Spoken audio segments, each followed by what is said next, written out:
Napanaginipan mo na bang nagsusulat ka?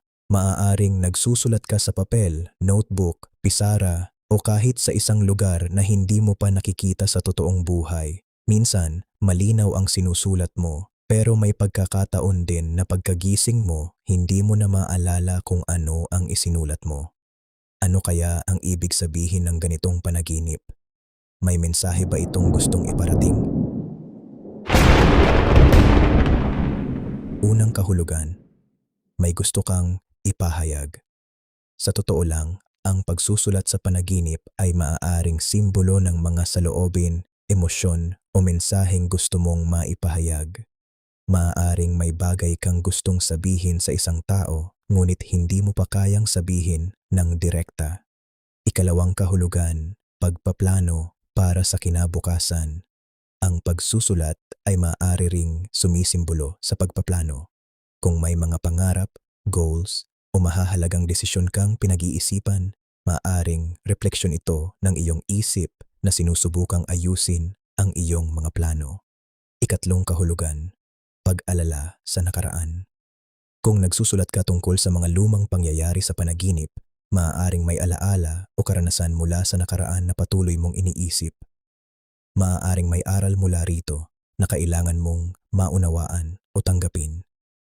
Ikaapat na kahulugan, bagong impormasyon. Kung may sinusulat na mensahe o salita na hindi mo inaasahan, maaari itong sumisimbolo sa isang bagong ideya, impormasyon o realisasyon na unti-unti mong natutuklasan. Ikalima, depende sa iyong isinulat. Mahalaga ang detalye ng panaginip. Kung malinaw ang iyong sinusulat, maaaring malinaw na rin sa iyo ang iyong mga layunin. Kung hindi mo mabasa ang iyong isinulat, maaaring may kalituhan o bagay na hindi mo pa lubos na nauunawaan. Kung paulit-ulit kang nagsusulat, maaaring may problema o mensaheng patuloy na bumabalik sa iyong isip. Kung binubura mo ang iyong isinulat, maaaring gusto mong baguhin o kalimutan ang isang desisyon o bahagi ng nakaraan.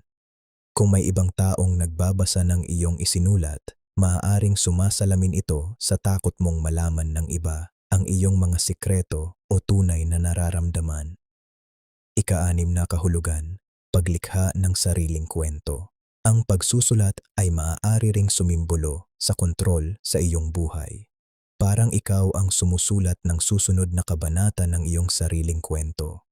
Maaaring paalala ito na kahit hindi mo kontrolado ang lahat ng nangyayari, mayroon kang kakayahang pumili kung paano mo haharapin ang mga ito.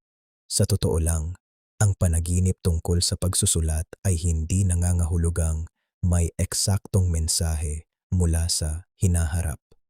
Mas madalas, maaari itong maging refleksyon ng iyong mga iniisip, emosyon, plano, at mga bagay na gusto mong maipahayag. At kung may partikular na salita o pangalan kang nakita sa panaginip, maaaring mahalaga rin ang personal na koneksyon mo rito.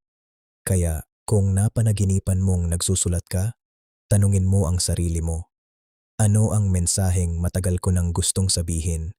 At anong bahagi ng buhay ko ang gusto kong baguhin o simulan?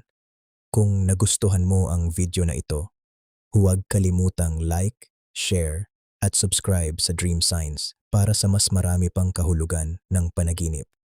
At ikaw, ano ang sinusulat mo sa panaginip mo? Papel ba? Notebook? Pisara? O may kakaibang mensaheng lumitaw? Ibahagi ang iyong karanasan sa comment section. Hanggang sa susunod,